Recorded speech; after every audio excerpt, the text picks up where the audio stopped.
But we're going to start off by talking about some of the narratives around things in the NBA. Ooh. And, a lot of times there are things that you hear that are talked about that sometimes, it's not balanced. It's very skewed one way. And that's something Bryan and I talked about, a couple topics that we wanted to talk about. And earlier last week, Draymond Green talked about how organizations don't get enough of the blame, right, when a player doesn't work out. Now, we've seen this many times over the years, right? We've talked about this as well. Across sports, right? Yes. Where it doesn't work out for players. But a lot of times, and I think back about it, the blame goes on the player. Oh, he just couldn't cut it there. Oh, he just didn't make it there. Well, it's interesting, this topic, especially in the NBA, because in the NBA, one of the big things you hear now is player development, right? That's one of the big topics that you hear is player development. But when a player doesn't work out, how come the team's player development doesn't get criticized for that? Frank Ntilikina hasn't been looking like he's been working out for the New York Knicks. Is that Knicks player development? Maybe. Is it Frank Ntilikina? I don't know. But what I'm saying is a lot of times you never hear, well, this team has horrible player development. Because I look at it this way. Right. If you consistently take these picks and you never turn them into something good, and obviously I think why the Knicks will get a pass is they took a player that people thought was raw in Kristaps Porzingis, even though I thought he's better than a lot of other people thought when they were drafting him. Right. And he clearly developed into a good player, right? So people have some faith in it. One of the teams that we'll go into talking about here, Phoenix, outside of Devin Booker, hasn't really shown to develop a lot of players, or players have done better when they've left them, right? i.e. Isaiah Thomas. That's a big thing as well. Right? So when the player leaves and goes back, now some of it might be scenery. I get all that. They might be comfortable in a certain city. All that stuff is true. But it's also true that the team, may not have been giving them proper development. It may also be true as what Draymond Green had to say about Marquise Chris, who came from Phoenix, who hasn't been a good organization, and is now playing with Golden State. And he had this to say about how we don't blame teams enough for lack of player development. I think he's been in some pretty tough situations. No one ever blames the situation, though. It's always the kid. No one ever blames these shitty franchises. Just always want to blame the kid. It's not always the kid's fault. And he's getting older now, so he's not a kid anymore. But, he came into this league as a kid. But it's never the organization's fault. It's always that guy. So I'm happy he's got another opportunity to show what he can really do. So if people weren't, so clear as to what he was saying, because it is kind of muffled because of, the distance from the camera to Draymond Green, he was basically blaming, why don't we blame these organizations more for the lack of player development, as you were just talking about, and as I'm going to get into, because this is something that it annoys me. He's mad, people. It annoys me to a large degree. Draymond Green also had this to say when asked about why he thinks that is the case in terms of whether or not, we should be blaming these organizations. And this is very key. I think it's key. Why don't you think organizations get more blame in that case? Because you're friends with them, and you want all the access from them. So, the way you guys will come out and bash players, y'all don't do that to organizations. True. Because it's all about access and protecting your future. No one really protects these younger guys' future because it's all about what can I do for myself. So no one talks about the organizations. It's always just the player, because they can't do shit about it. But be young and carry no weight, and then be out the league and on to the next thing. So that's what I think it is. Yeah, see, I think Draymond Green is one of the perfect people to speak on this, right? Oh, yes. Because he's somebody who was drafted in the second round and may come out and be able to say, hey, I may not have excelled as great as I did without being in the right situation that I was in Golden State. Like coming to this place where my defensive skills were enhanced and expected, and I was able to fit into this role. Situation matters sometimes. Where you're drafted. A lot of times. Yeah, where you're drafted matters sometimes. Hard work matters too, obviously. But here's the thing, too. This isn't a basketball issue. This is look, if I end up in the wrong company, if you end up in the wrong company, and there's not a lot of room for growth, and they don't really develop their talent or develop their workers and things like that very well, then you're going to be put in a bad situation, and that's going to set you and your career back for an extended period of time. The same thing happens in sports. We just don't think of it in that way because we think that athletics aren't a reflection of society when they are, right? So then when you look at certain organizations, there's a reason why when you look at lottery teams or in the NFL, the teams that are in the top 10, there are teams that are always there for a reason. It's either A, they draft poorly, or B, they develop poorly, or C, both usually. But we don't really acknowledge that. We just say, oh, they drafted a guy, it didn't pan out. Maybe they say that they're not good at drafting, but really what the narrative is that the player is not, up to whatever standard the organization should have, right? I often lament Kemba Walker's time in Charlotte because I often say that the best teammate that he had there was Jeremy Lamb. But that says a lot about the Charlotte Hornets as an organization because when you look at their recent draft picks, Michael Kidd-Gilchrist, why couldn't they develop him? He was really good in Kentucky that year that he had there. Granted, he couldn't shoot the 3 ball. Still can't, for the most part. Right, but if he gotten into a better situation like a Golden State, you don't think that he would be doing, things on a much grander scale because he would be helping that team win? No. It's all about fit in a lot of ways. Cody Zeller, Noah Vonleh, Frank Kaminsky, Malik Monk. Who Noah Vonleh, to mention, actually had a very productive season with the Knicks last year. So it might say something about the Knicks player development in relation to the Hornets player development. Here's a good one. Shai Gilgeous-Alexander, who they traded to the Clippers. Yep. Okay, that worked out better for him because we saw what he did with the Clippers, and he was a centerpiece in that Chris Paul trade. Because if he's not included in trade. Paul George trade. Paul George trade. Because if he's not included in that trade, that probably doesn't get done. And now he's going to be with Chris Paul in Oklahoma City, where if he was in Charlotte, I mean, he might be their best player right now or second best player right now. But that doesn't mean he would develop in a great way. Exactly. You don't like it. Now look at Phoenix. I heard this yesterday. I think this was in the Baxter Holmes Zach Lowe podcast. Did I hear correctly that Phoenix hasn't developed an all-star since Amari Stoudemire? That is correct. That is the last time they had a first-round pick who became an all-star. That was in 2002. He was 9th overall. He was Rookie of the Year. And we know how good Amari was. Now people will argue and push back and say, well, hey, Devin Booker's really good. He's not an all-star, and it's tough for him to make it in the loaded West. And Devin Booker, I would argue and say that some of those scoring numbers are empty, but yes. I would 100% agree with that, and I think that's also a huge problem with not maybe just Devin Booker's game, but who he's had around him in terms of support and playing, because that also matters too, right? He's gotten a lot of empty numbers. He's not that good of a defender, although I think he can be a better defender, but those are things. Phoenix, who is the shitty organization that Draymond Green was talking about, hasn't been that good. Your point, the point is excellent. Where is the criticism on these organizations for poor drafting and lack of player development? If you look at Phoenix just this decade alone, right? Because last decade they were making the playoffs. They had Amari, they had Steve Nash, they had Sean Marion, they had Boris Diaw, they had Raja Bell, Leandro Barbosa, Mike D'Antoni. But after all that ended, they weren't really developing players. They had Alex Len, they had Kendall Marshall, they had Markieff Morris, who's a solid player, but probably would have been better off not being in Phoenix. Isaiah Thomas, as you mentioned, ended up on that team and was better when he left. They had Josh Jackson recently. DeAndre Ayton, who is good, is very talented, and people are very skeptical as to whether he's going to reach that next point because of where he is. Like, think about this. They have DeAndre Ayton, Devin Booker, and Ricky Rubio. They should be almost a playoff team.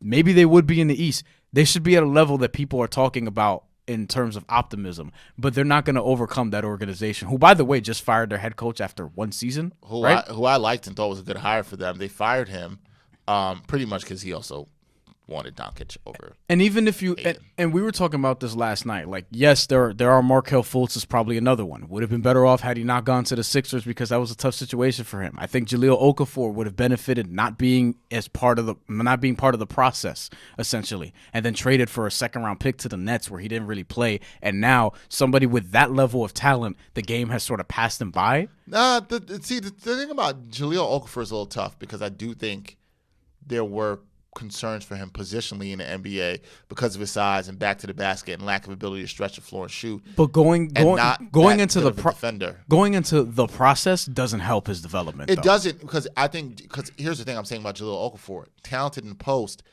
a little bit miscast for today's NBA. Had he been in a situation maybe where he wasn't the number 2 overall pick, maybe where he was a guy, number 3 overall pick, sorry, maybe was a guy who was going to come in, give you some bench points. I still think there's a role for him in the NBA. You also saw how he played well in spot minutes when Julius Randle and Anthony Davis were out in New Orleans. He played very well in these spot minutes. There's still a role for him. I don't want to say he can't play. Right. Maybe sometimes it's just where you're picked and the expectations also don't fit in terms of the team not being able to develop you properly. 2 more things that I really want to touch on from this. There's one element of this. Let's look at the other side now. Look at Portland, right? They had Damian Lillard and C.J. McCollum as first-round picks, and they developed them. And these are dudes from Weber State and Lehigh as top 10 picks.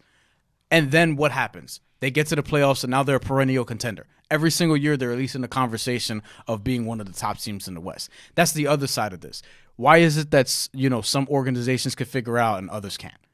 Well, I mean, Portland deserves that level of credit as well.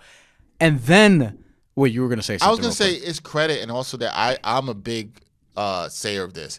People don't want to hear it because they want to try to act like these drafts are an exact science. It's a crapshoot, man. Oh, yeah, 100%. Look, I'm not saying... And Phoenix is one of the teams that make it a crapshoot. Yeah, I'm not saying that there aren't people who don't know what they're doing in terms of this, but nothing is really guaranteed. If everybody knew what they were doing, 14 teams wouldn't have passed on Giannis Antetokounmpo, okay? Right. If everybody knew what they were doing and maybe had to redraft or something like this, you had 3 teams at the top. Philly might have took Porzingis. Yeah. Lakers might have took Porzingis. And they did not. Look, there's a reason the Sacramento Kings haven't made the playoffs in God knows how long. Right. There are teams that do consistently bad and don't have the good front offices, and I agree. There are teams that you see consistently there. But also, some of it is a little bit of luck. Some of it is good fortune. You and I texted the other day, and we were talking about Tom Brady. Oh, right? That's exactly what I want to get to. And it's part of a great discussion to have, right?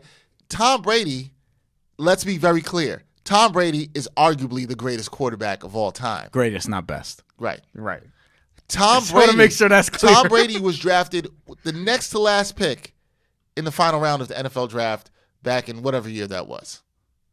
And he, out of Michigan, nobody out of Michigan was raving about Tom Brady. Nobody was saying that they thought this guy would be a Hall of Famer. If they thought that, he would have got picked a lot higher. Let's also be clear on something. The New England Patriots didn't know this, okay?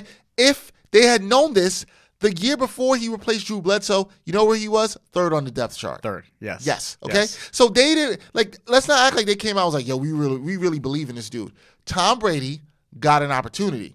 Tom Brady worked hard, which I always believe counts. You have to work hard. Have to, yes. And when he got the opportunity, he worked hard, he developed his talent, and he worked on being great. And he came to work every day and has been great for an extended period of time.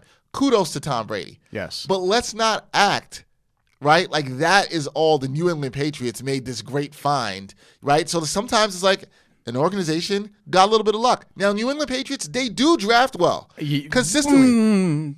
They've to some degree. Not as well recently. I know. They've drafted well. They don't like to keep and pay stars. The one thing about them is they identify stars where it's like, oh, you're going to be too much for us to pay this position? Yeah. No, we don't want you, so we're going to ship you out.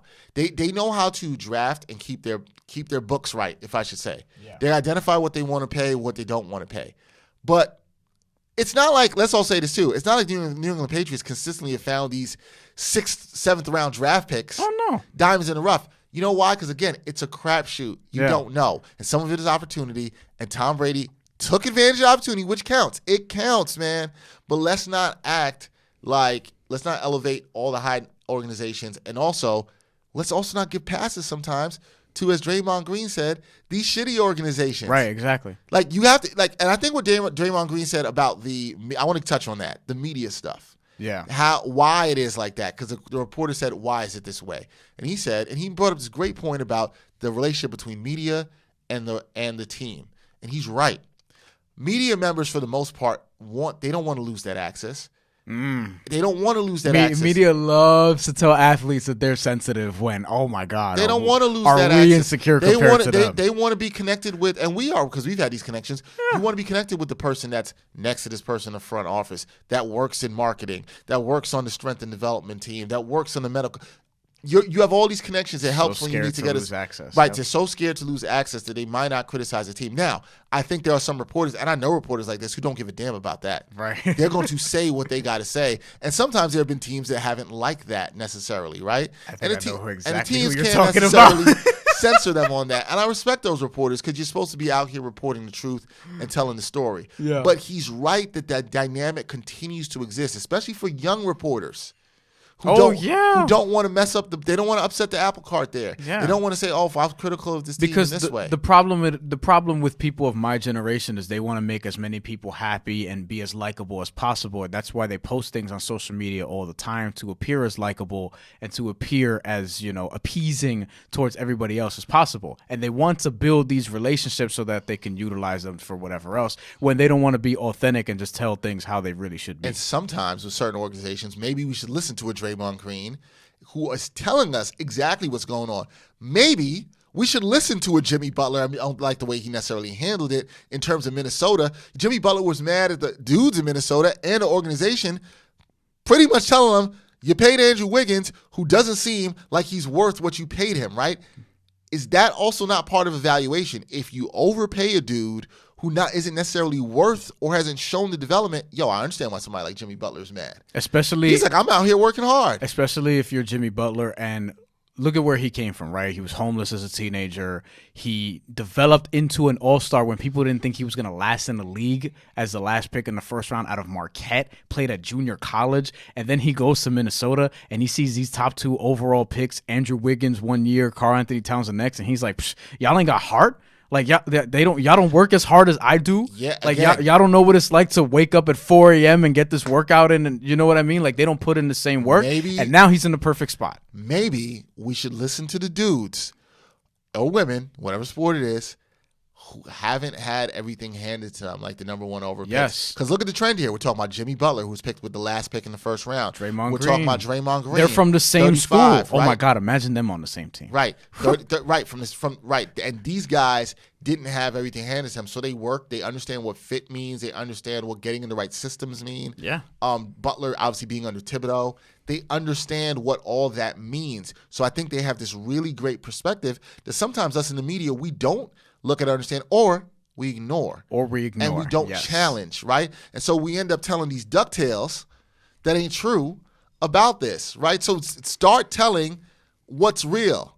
If the teams aren't developing, there's a history like Phoenix, and they're looking like a not good organization, you want to take the Knicks. Oh, I don't think the Knicks player development has necessarily been that bad. They've made other decisions that are bad. Yeah. You know what I mean? You can't just you can't just credit it when they turn around and you see things like the Nets, and we talk about, the Nets culture and player development. But before that, they were god awful. Yeah, who did it? Well, that's a credit to Sean Marks, though, right? Yeah.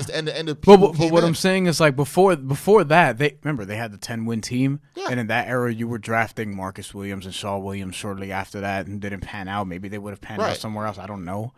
Don't get me started on the New York Jets. And that don't get me started on them. Well, sometimes the constant thing with these teams is ownership. Sometimes when that changes and you get good people in the front office, things can change. That is to be shown. The problem I see in Phoenix, what they're talking about, ownership hasn't changed there. They've evolved to way too many coaches, and that's the issue. You have to have stability. You have to have confidence. That's what we saw with the Nets. That's why it doesn't surprise me they found Karis LeVert and Jared Allen. They had stability. They believed in their plan, and they stuck to it. Can they continue to do that? That also has to be seen. And sometimes you draft a really talented quarterback and give him David Nelson as his number 2 wide receiver with a defensive-minded head coach. Let's talk about that, because what you're talking about there, as people who know this podcast, Bryan has loved to talk about Geno Smith and the opportunities that he didn't get. But Bryan makes a great point. Did Geno Smith ever get the opportunities with the Jets that Mark Sanchez did? I want to use him as an example, right? Yes. Because, and this may be repetitive if you listen to this podcast, but I don't care. Because you love Geno Smith. No, it's not even that. But in terms of what Draymond Green is talking about, yes, this is the example I'm most familiar with, where they drafted Geno Smith in the second round, who's going to be a first-round pick, and he fell because E.J. Manuel, or as Papi Lebatard says, E.J. Manuel, was drafted in the middle of the first round to the Bills, so he ended up being the first quarterback in that draft. Geno Smith was drafted into that situation and was thrown to dudes like Clyde Gates, was thrown to dudes like David Nelson, who I mentioned. His number one wide receiver was Santonio Holmes, who could never stay on the field. So then it really became Jeremy Curley, who should be a 3 or a 4, who's not even in the league. And that's another thing. A lot of dudes that he was throwing to as a rookie weren't even in the league after 2 more seasons. They signed Eric Decker, and then what happened after that? Right? So they're going through all this, and I remember watching these games. There was one time I sent Robin Lundberg this in 2014. They were playing against the Chargers, right? Empty set, shotgun formation, 5 wide receivers. San Diego's playing man coverage in this photo, and Geno Smith is dropping back to pass, and all 5 of them are covered. Decker, Gates, Nelson, all of them. No, like all 5 of them. Remember, Stephen Hill was a 2nd-round pick in 2012. Wow. He didn't develop. I was high on him. It was terrible. But before that, they had Mark Sanchez. And this is why I always say Geno Smith is better than Mark Sanchez. That's not the point here. The point is organizational incompetence affecting a young quarterback who had all the talent. Physically, could run, had the arm. Maybe the IQ should have been a little bit higher, but you could have set him up to succeed. If he was in a better situation, I firmly believe he'd be a starting quarterback right now, right? So with Mark Sanchez, you had the league's best rushing offense. 1 or maybe 2 years. Yep. You had the league's best defense. And offensive line. You had One of the best offensive line. 3, 4 Pro Bowlers on the offensive line. It was Damian Woody, it was Alan Faneca, Brandon Moore was there, Nick Mangold, and DeBrickashaw Ferguson. Listen to that offensive line. I don't even remember who was John Geno Smith's offensive line. I think he had Brick at the end. He had Nick Mangold there. Other than that, you had like Ode Abushi. You had Vlad Dukas. Oh. You know what I'm saying? Well, no, I think the point about opportunity, Geno Smith never had the opportunity and talent around him to actually see it. But that happens with a lot of athletes, is what I'm saying. And I think Brady Quinn would have been better off not being a Cleveland Brown. But I think that football is one of the best, specifically in the position of quarterback. Specifically in quarterback. Because a lot of times people don't talk about this, but who are you throwing to? And you brought that up. The names you mentioned that Geno Smith is throwing to, as you said, most of them dudes weren't even in the league in 2 years. I think maybe Jeremy Curley and Stephen Hill were the only dudes that were in the league 2 or 3 years after the season you're talking about. Bilal Powell, but he's a running back. Right. Bilal Powell was tied for 2nd in that team in receptions with 36. That's not good. That's not good. Jeremy Curley led the team in receptions with 43. And yes, people will blame the quarterback there, but I saw every game that year. Right? I saw because I was still a Jet fan at that point before I gave it up, right? And 2 years later, I saw every... Yeah, that team will make you give it up. No, the year after where they brought in Michael Vick and then people were like, oh, why don't they start Matt Sims? And I had it with Jet fans. I was around the team almost multiple times. I was so pissed off. Those are 2 years. And I was not doing well in college, so that didn't help. But, I turned it around, obviously. Kellen Winslow and Jeff Cumberland were their tight ends. Yeah, I remember. I was there. This is right before we found out Kellen Winslow was, weird, for lack of a better term. There were times I looked around the locker room at those times. I'm sure if we had Kimberly Martin, who was covering the team at that time up here, she'll tell you, yeah, this is a far cry from those AFC championship teams in 2009 and 2010. But then what happens, right? 2015, Mike McCagnon comes, Todd Bowles comes, they get competent all of a sudden. And then Geno Smith gets punched in the face by Ike and Polly, who's not in the league anymore and was a hothead who got arrested for resisting arrest. No, who got arrested and then was resisting arrest in college, right, in Louisiana Tech. So basically what I'm saying is, yes, there is some blame to be had there for Geno Smith, but do you really have to punch somebody in the face if you're Ike and Polly? No, there's no excuse for that. But the reason why I bring that up is because the organization got competent, and then when Geno Smith, who was rooming with Brandon Marshall that summer, was going to have, theoretically a breakout season, that happens. Insert Ryan Fitzpatrick, and he has a season that I maintain to this day Geno Smith would have had in that same position, if not better. Because they had Brandon Marshall, they had Eric Decker, he finally had the weapons. And he didn't get a chance that year. And he didn't get a chance. Yeah, it's tough, but opportunity. Again, it comes down to opportunity. And then everybody loved Ryan Fitzpatrick until they didn't. Brandon Marshall, 109 catches that year. Well, that's my point too, right? It's easy to paint the narrative of Ryan Fitzpatrick's greatness, but nobody tells the story that you're telling of Geno Smith's lost opportunity. Because you know why? Because it's a lot of nuance in these discussions. There's a lot of nuance in these discussions, and people don't want to broach those subjects. The easiest thing to say is that Geno Smith, black quarterback, by the way, Geno Smith couldn't get it done because they were 8-8, then they were 4-12, and he had a lot of interceptions, and he never panned out, and Rex Ryan this. Like, it's just easy to blame the faces of something where people don't care to dig deeper. This is why a good amount of people are not going to care about the conversation we're having right now. But people don't care to sort of peel back the layers of what's really going on in some of these organizations, like in Phoenix, where why couldn't they develop Drazen Bender? Why couldn't they develop Marquise Chris? Josh Jackson. Why couldn't they develop Josh Jackson? Yep, there's a list. But then it's like, no, those players suck, because it's the easiest thing to do, especially when the players in these sports and football and basketball are usually minorities. Why couldn't they get it done? Why don't we ever blame the organization that is run by largely white dudes? And that's because Draymond Green, what he said is true, is that a lot of people in the media want to protect their relationships because more often than we want to admit, a lot of people are just cowards. That's it. Yep. And a lot of people are just cowards. And what happens? They continue to tell these Ducktales.